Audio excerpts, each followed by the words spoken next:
Ngoma kabira nabe no muntu nenga techigwa nina sanga omuntu just a more hug na uliranga amumanyidde emyaka 8 that's the mystery of sex. It is not what we see. Kati abaana abato bote bategeera kino that's why ngambye kikola emirundi 3 omwana gwe barepinga nga myaka 5 obulamu bwe bwonna talikyerabira naye ate eyamukuba oluyi asobola omwerabira eyamummemmera asobola okumwerabira naye kiralamu abaana bawala the miss in sex buli wosaba ssente mu sex kakati oba oyingidde contract buli wemba n'omusajja netwegatta bakubino nga nkwaddeko nenkuwayo ku ssente nga si yabadde ddiiro eriye bana nga ya ddiiro nti why esimeka nzitowa meka esimeka nagamba ampayo $10 lwa badde sitidde mpayo $10 lwa bwe nkuwa $10 lwa nenkugatta nenkujjamu wano nzijamu kati fe tukoze pact okoze pact na ssente si nange kitegeeza buli ssente we zinajja mu play. So, nkwaniriza ku Talk with Essie, S Media Uganda, maya neddoboozi na bulime Esther, mindset change nga bulijjo, tuba tugenzeeko mu nsonga ez'enjawulo. Nga weribatteeko oba weddiritteeka tulina okubeera nga tulina Mr. Bryan Nachos, Bryan Nachos, tuba tugenda kunyumyamu ebintu byaffe mpola, but remember that tuliwo kunyumya bunyume na kuseka. We are here to learn. Kutegeera. We are here to educate you because ebintu bya sex ebikyabalimu okutegeera. Someone ya comment is actually on your page, not on my page. Naga rush te musomesa abantu ku educating about. What are that comment? Ne muga. Ati yagambe rush te musomesa abantu ku bya kola sente, bya kugaggawala buli kaseera mubeera mu bya mu nonsense. Ate baba mbamu responding bubi nnyo namugambe esimu munaye waliwo channel nyingi ezikola ebyo niyo lwaki tabikola eno yabino abikole buli omu alina different rates kubanga kati fe tulina abagagga nga buli kimu akirina naye najjawuwo kitegeeza yeetaaga service yo nga teyeetaaga financial help nga yeetaaga spiritual help oba ekisenge nga tekinyeenya bulungi kitanda nga kyagaanya okunyeenya. So for us we are solution providers and different solutions. I mean, for everyone. Akola soda, teyali mukozesa nga kinga unayembesa omuntu okola soda. Wachi mukola soda, wachi mukola ku mwenge. Aba mwenge je bali. Dokasera olina eta brand eno soda, different brands. Kubanga bagala satisfying different people who have different needs. Yeah. Ukitegede mukama wange. Ate nze namulabe spiritually. That's comment yange wajirabi. Don't worry, you will heal. Every time somebody feels offended, there's a problem in that department. Agenda ko mu bridal shower yeah nali nsomesa omukazi nayimiro mundi gumu ngamba you are misleading our girls. Men are not to be, everything is about men. I don't like this conversation about men and sex. Let's stop it. Immediately after she sat down, then you get tearing. After my presentation with the girls, they move up time. Remember, what's the matter? I go, no, you can't understand. I've been going through a lot with my marriage. I was the sweetest virgin ever. I married this man a virgin. This man has tortured me beyond repair. He has raped me. He has done every bad thing to me. So every time I hear a statement, sex, I erupt. Avako. Then I'm like, oh. Relax. Chill. I mean, over and over again, we discussed. But when the show ended, because every time you are attacked, your weakest point, what are they attacking? Those are the myths we go through sex. Yes.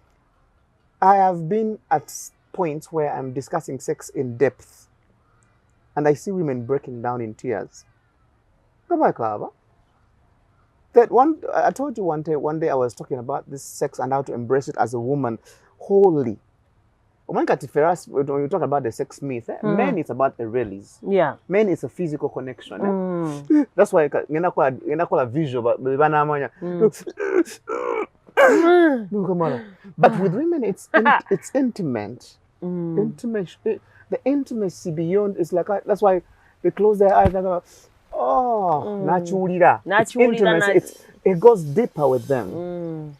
So the mystery here is God designed us to enter you. When we enter you, you feel us. That's why us is about the physical satisfaction.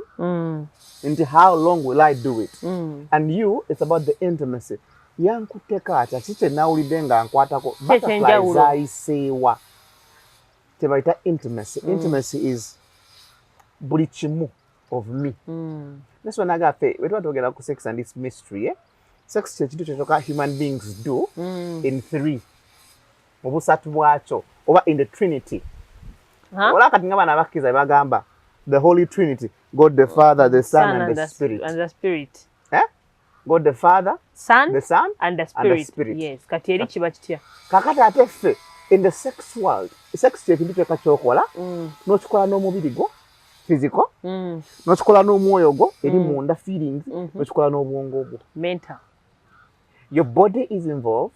Your spirit is involved, and your mental is involved. That's why omuntu ali damaged mu sex. Damage irwaho kumuvaako. Oba kitegeera? Irwaho kumuvaako. Some of them stay with them forever and ever. Because the mystery here is people don't understand.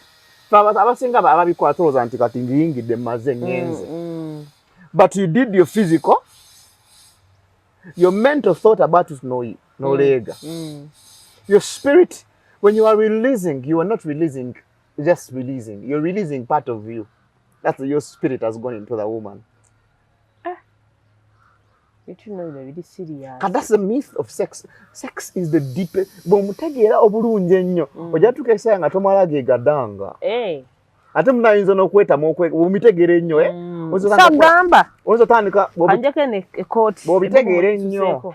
Toweebuzaabuza olina okwegadanga. The myth in sex is when you understand it deeper, you start using it for the right purposes. That's why sex can affect your mental health, can affect your anxiety, can give you a depression, or can deal with it.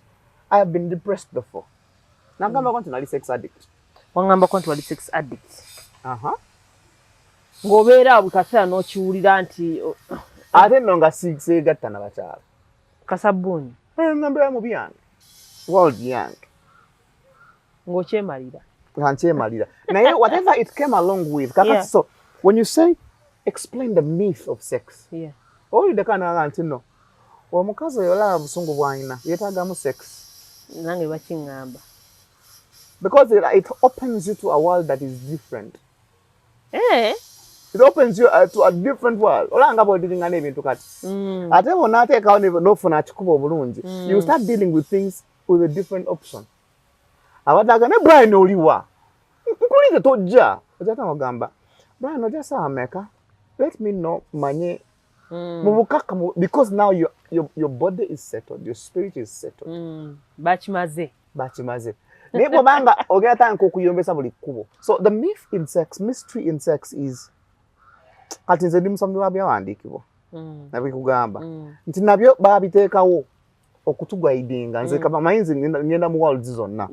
The Bible says there's more to sex than just the mere skin on skin. That is 1 Corinthians 6:16. I'm paraphrasing Message version. There's more to sex than just mere skin on skin. Skin on skin okitegedde kabiri. Just kabiri body on body. Akati gwe kyolaba naye baba kugambye there is more to it than just kabiri. Waliwo ekirala ekyenjawulo. It is more of a spiritual fact. Gw'okirabye wano era ne mu Matayo around 5:28 says if anybody looks at a woman lustfully he has already ayenze. Already akikubye. Already akikoze. But the mystery is here. Gwolowooza bameka abakukoze. Bangi. Nange kanyini nina abankola. Batukozeseeyo. kati no omanyi kitifa nawo omukazi yangamba talina wano mbuya downloadinga bu video bwange obumu ye kwakimalira naganze nakwegalada ekirowoozi kyose nkiteekaawo nenkiwulira just ng'oli okudodooma bibyo nenze ngeri kinkolera so now for her it is just ali alowooza akikola bw'atyo. Have you ever met somebody n'owulira nga omubiri gwe tegusigadde kyekimu naye nga tannakugambako n'owulira nga omubiri gwe tegusigadde kyekimu physically kyali kibaddewo kyokka n'obeera n'akugambako naye nga talina kyakukyusaako owulira obusungu ate abakyala ababeera mu bufungu oba abantu ababeera n'omuntu naye nga tekiggwa naye n'osanga omuntu just tamuwa hug n'owulira nga amumanyidde emyaka 8. That's the mystery of sex. It is not what we see. Kati abaana abato bo tebategeera kyo. That's why ngambye kikola emirundi 3. Omwana gwe barepinga nga myaka 5 obulamu bwe bwonna talikyerabira naye ate eyamukuba oluyi asobola okumwerabira eyamummemmera asobola okumwerabira naye kiralamu ate waliwo omwana ku TikTok jamogaalinya bambi ayogedde ebbanga lingi nti bamukwatanga muto and people we baba boogera bo balabanga ekiya bulijjo bayinza noga gwe yasooka tamanyi nti ali damage kati kyamudamage nga physically nekimuyingira spiritually ne mentally olaba nti bayinza omurepinga na myaka nga 8 noyete emyaka 4 naye nga picture yagiraba bulungi yonna story ngeringange agirivinga katikati film ng'agiraba nga bw'ona recordinga ka video n'okalabanga buli kaseera kati when it happens to you physically that's the physical part but it enters your spirit it has gone with you forever and ever and now it goes into your mental nakukwana ebya bulijjo bw'aba akutandise kali kayinza okujja bamubakala n'okukala women come to Bryan kuwulire my husband don't understand naye kati zinalekeraawo okunyumirwa nteekawo buteesi nenimba amale ashikore kubanga mbambikoyede kubanga muziwe mulaba ndabanga oli andepinga so the mystery in sex is not just the physical it is 3 nga bwe nkigambye the physical the mental the spirit. That's why abayingidde mu sexual world nga bwe nagamba nti abakyala balina vagina 2 nali kigambyeko ekyo tewaliwo eri eno munda abawo n'eno eri physical kati abagezi ngaffe tusookera kwereyo eya waggulu n'ogiwamba yonna ogenda otuuka kweno nga yajje leve da ng'eridredde because why the mystery is not in this to women anagaffe tuli physical mwe muli emotional muli you believe in the physical exchange we believe in the physical release yet you believe in the intimate part intimate mu luzungu kitegeeza ati muluzungu ate mulubadde stidde intimate mu luzungu kitegeeza ati simanyi the deepest connection muluzungu muluganda kale intimate the deepest connection that involves exchange of feelings that is emotional oba enkolagana esukka mu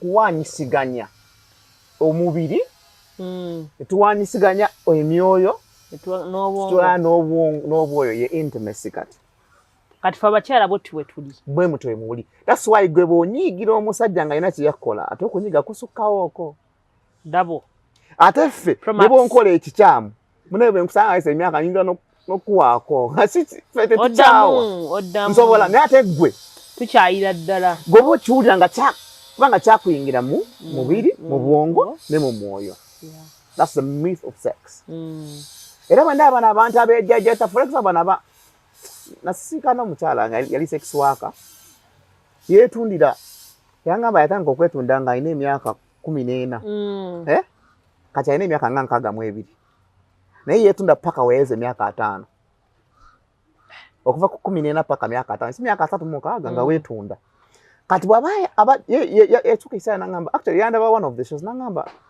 kulaba twogeremu ndi myaka 6 neza natandika okwetunda nga sinawola n'enfumbire nesigala ng'era ng'akyetunda ng'akyeryamu ng'akyekolamu omulimu n'atuuka ekiseera nangamba okimanyi nze nina ne ssente nina n'amayumba nina n'abapangisa officer naye simanyi Chimbalula neva mu nyumba yange nengenda ku street.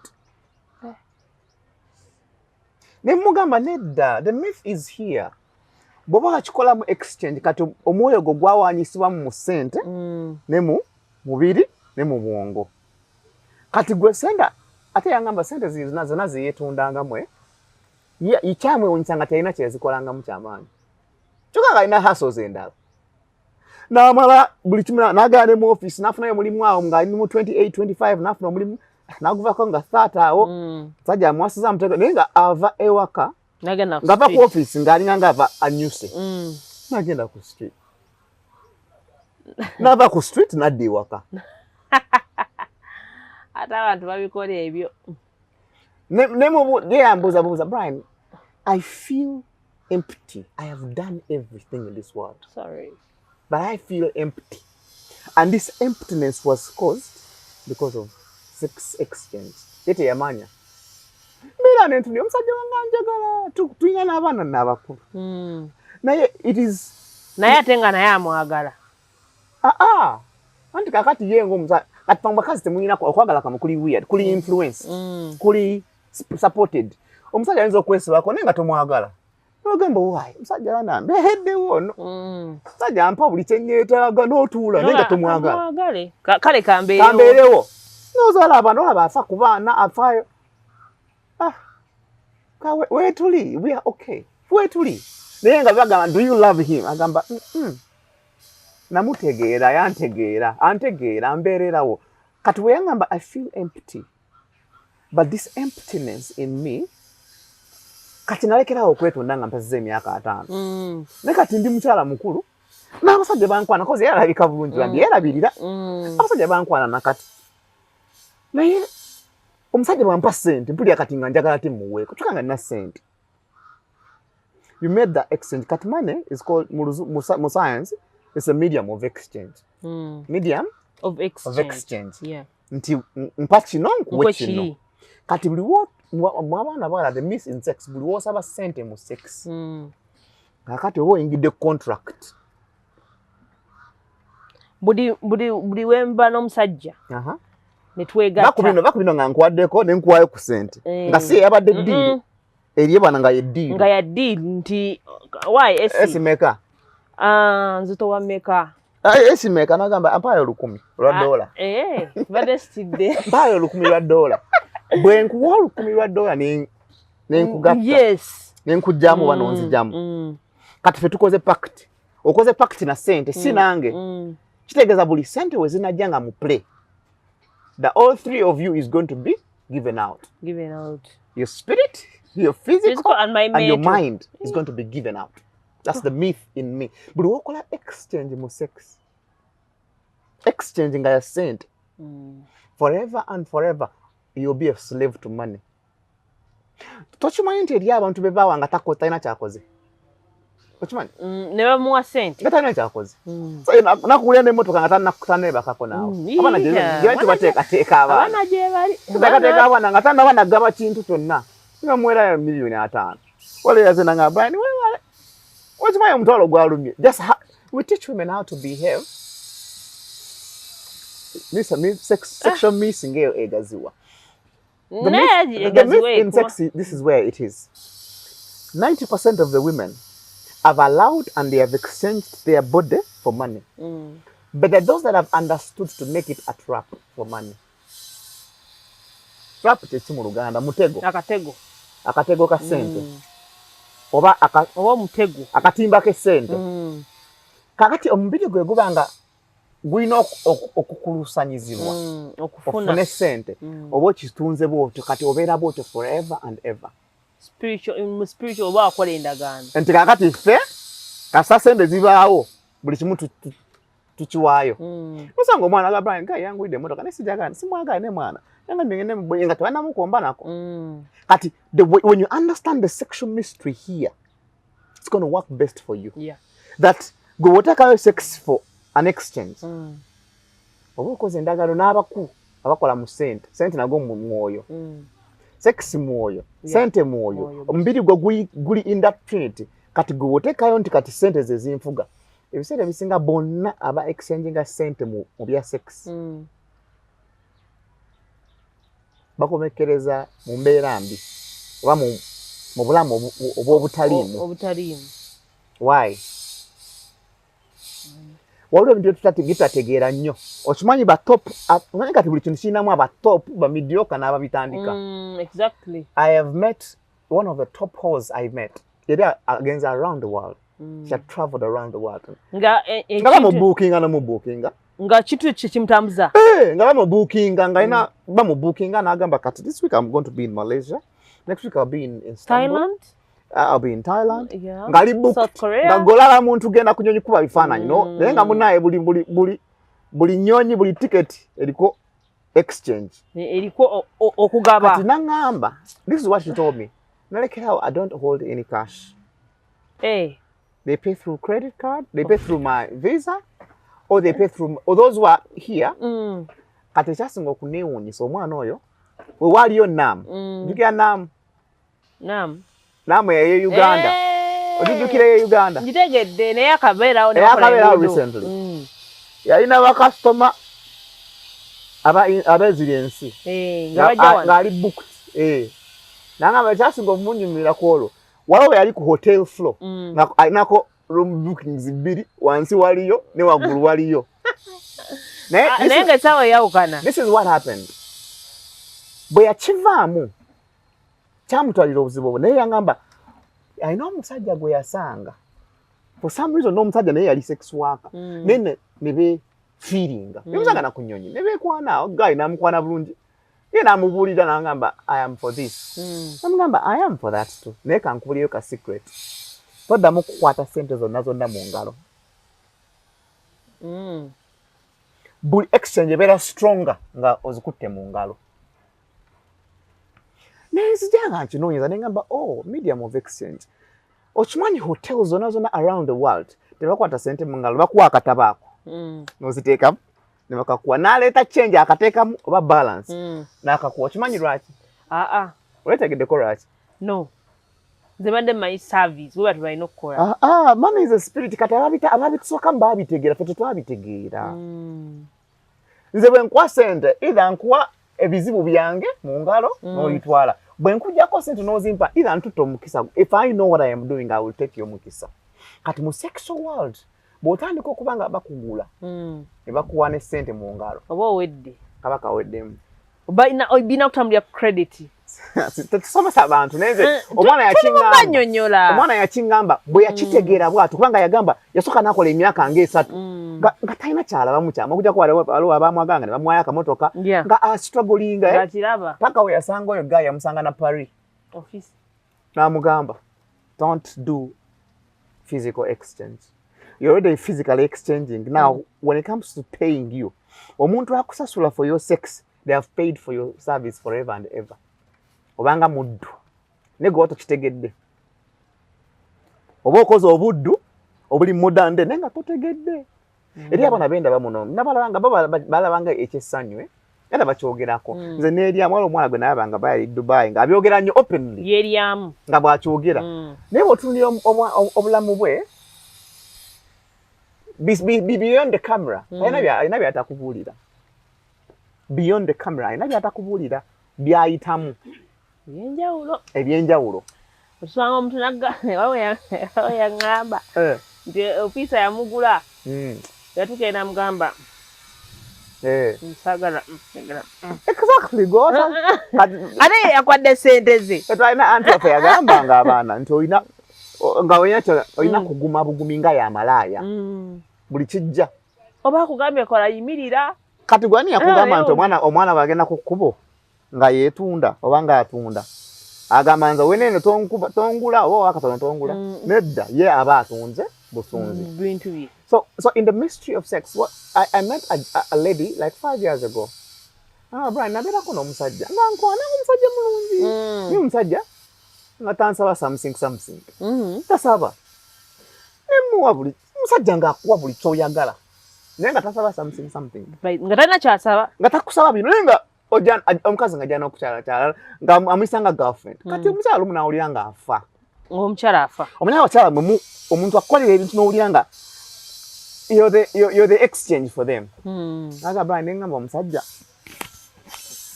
Mbadde nakogerinya. Ngamba omusajja n'ekiki. Ama siri attractive kimaje oli. Onkolera buli kyenjagala ng'omusajja. Nito something why? Omukazi namusajja namutunulira n'agamba n'aseka busasi n'agamba are you sure you're ready? Are you sure you want? Nagamba yes I want. Bamugamba yes I want. Nagamba okay, prepare yourself. I'm coming. Prepare yourself. I'm coming. Nayambuka upstairs. Omukyala yanga Bryan. Nali nzirise just at the sight of him coming. At the sight of him coming, nali nzirise. What happened? Nemubuuza kiki ekyabaawo. Nangamba mu kisooka byonna teyajja yekka. Bwe yajja upstairs teyajja yekka. Naye mu byonna kye kyasinga okumuwalamu amaanyi.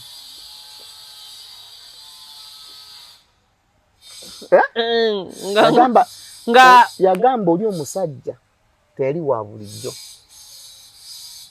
Nafuka menanga sorry. Please, Nagamba, you said you were ready. Next time before anyone asks, don't offer. The reason why I loved you as a woman, so sex because my sex being to be ole kyabaawo.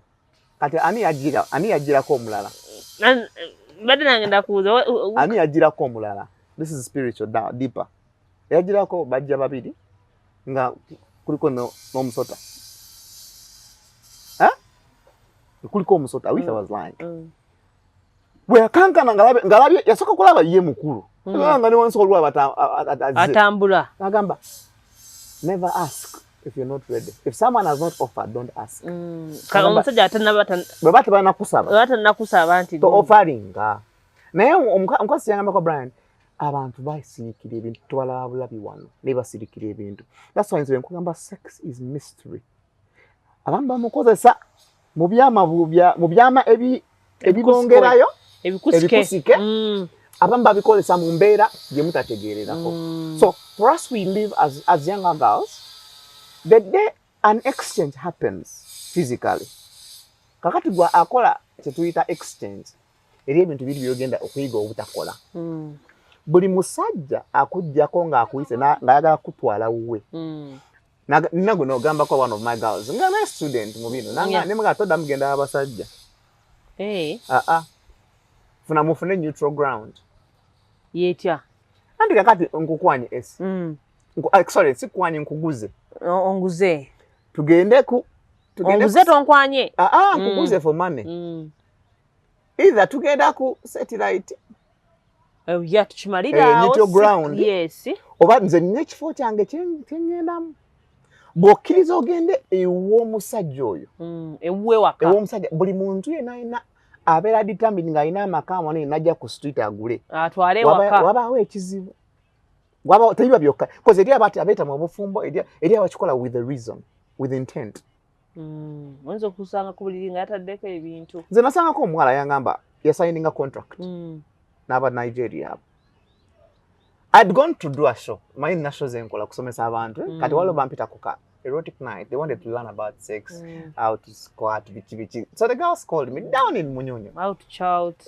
Byonna nengenda okusomesa. Kati eyampita ngenda okulaba nga bitasanyuka nga bali abalala. Naye oli omwana yalina engato ayinza otandi mu arcade. Yalina engato ng'alina juris.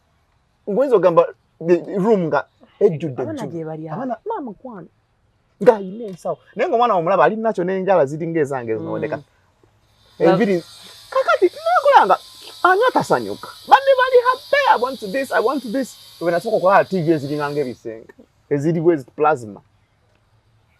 Enyumba ya dola. Nenga tasi musanyufu. Enyumba ya dola simanya ba 25 buli mwezi. Nkujira nno story we kukola nsomesa abaana bali vibe. Nga ayininga ejanja mukati ama spiritual person psychologically nda bangalo style. Kati bali muka break kabya akunya bali semeri aba orderings bali nze ne mutulako. What's up? Hi. Nze nga mu feelings. Ngamba Bryan. Era mpita Ryan tojja kitegeera n'ongamba asa nina kyesitegeera naye nze ndi commando ekagamba mwana sayinire contract mugwano n'ongamba contract nzono nze nga manyi business contract kubanga the way that girl looked tusana chikiriza nti ali very humble very innocent natural hair njala tak very innocent makeup n'ongamba na contract ina signing ya mitwalo 3 eza $, naye eggwako leero naye Bryan mfiridde mu contract ene ennaku zonna z'obulamu eriyo abaana baali ba Nigeria baleewe waggulu bonga takubira buli lunaku naye lwakkubidde lutalo lwennyini nimugamba kitegeeza lutalo nanga Bryan kati bankubidde leero ngenda mulimu omwana omu ku bo alina alina ekisambi kya wakati alina ekintu bali basatu kakati ono bw'avaako ono n'addako babeera nga bali mu restaurant ne bakuba mu ngalo ta ono n'alumba naye mbu ebanga game bamanyi n'okulwana nga bali badiira balimu ebintu bamanyi n'okulwana ne beekuba omusaayi ne gukulukuta nga nno gw'oli awo kati one fatal night gy'ateera yajjanga limu abaana 6 babasajja 6 bana Nigeria bali omwo West Africans balina deals ze bakola banywa enjaga bakola biki sente weeziri zonna ne bakusasudde gwe bakuyise exchange bonna balina okukikwasaganya so gwe wasayini walya kati abaana nga balina flash life si bonna abali flash life bye bakola but some very beautiful car naye nga Bryan I'm dying inside, I'm empty. Watching Peter bana abaana bona just to kumbere kungumya mweno ka period kungumya mbakasa ruli wasanga yo mukaga bonna bamukola bona balino kikola bano kikola katenga bona si bangu yaga na how I met anali muguza ka follow me kachi mala obe wait throughout nganyane ka ebone kanengamba nga Bryan mfana nakuzino kati yatuka isiranga nature yavao nenga ine project $3 wala wavayo nga amuse ala gatano connections wala wavayo nga amuse nangamba mbwele wafuna nga bali easy muntu sante bwezi nenga wakawambwa jasinaga nzino ndide zabwerere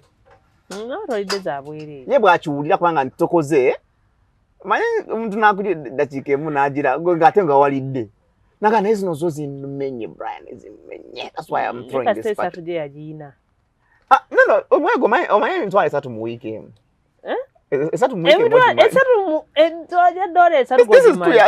this is 2 years ago mu weekend na atenga si a contract chokajai na ina contract but what am I trying to say right now she is in the world of I know is ubinje mutawanya she wants to get buluwafu no buluvamu yageza ko kufumbya nenga facts zako ze exchange naga involving money chiwanvuko so the mystery in sex is mukwate n'obwegendereza era kikole prayerfully mu dini yonna gy'okkiririzaamu olw'ensonga nti ono akukwana ayinza okuba alina right intentions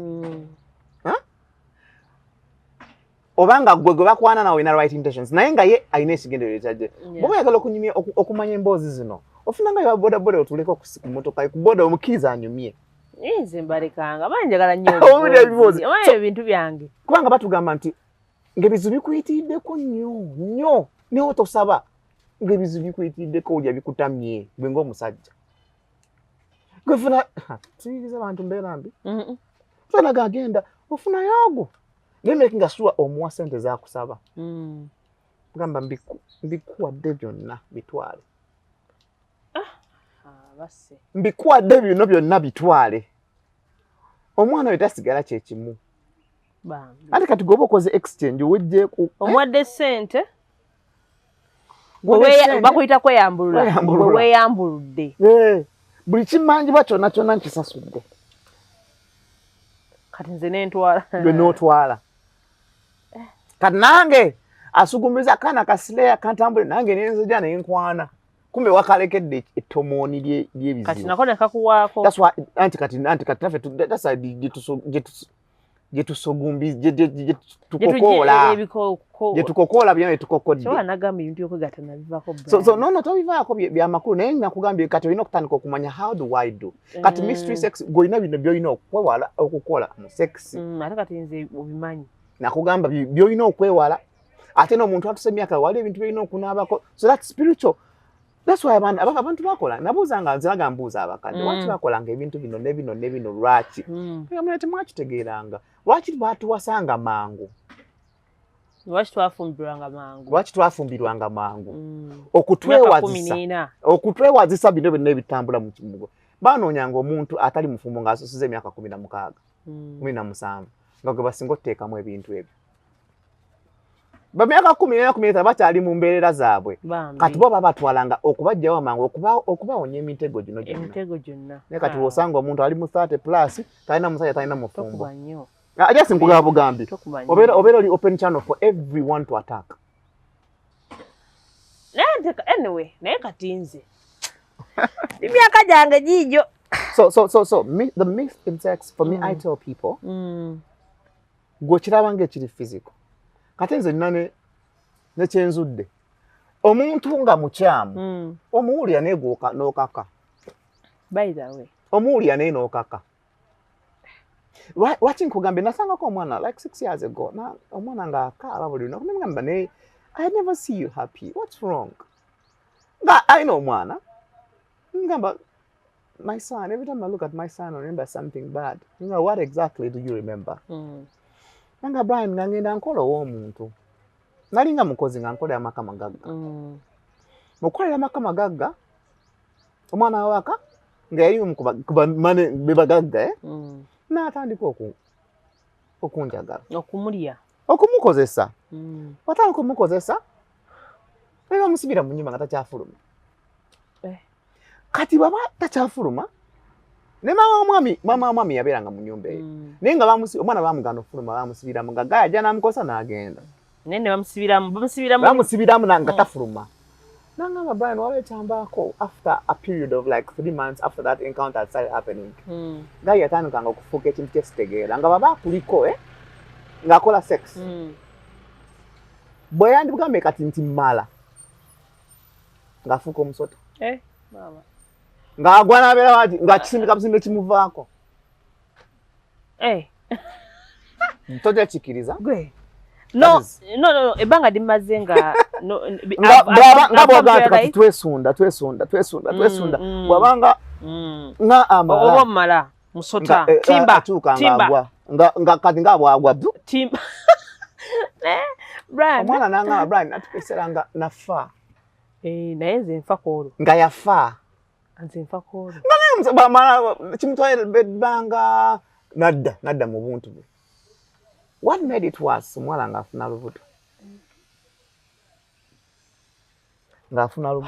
bw'afuna olubuto kati baneiba baali bamusibidde nga olubuto lutandise okukula myezi 6 naye nga yafuuka wa yellow skin olw'omusibiranga mu nnyumba naleka omuntu omu aba ayita namuwulira nga si gwe nga n'ayogera erinnya ly'omwana ngamba yeyenze bino si bya Sudan si bya muno mu Uganda etwogeramu wano mwana oyo bambi nangamba Bryan that's how my son came nemugamba kati bw'otoloka ewaddamu n'obalaba nangamba naddamu nembalaba naye guy last time I saw him namusanga Alex Street nga mulalu omwana we yali awezeza emyaka nga 3 nasanga guy nga yagwa eddala Alex Street naddayo we baali babeera nga n'ennyumba baali tebakyaliwo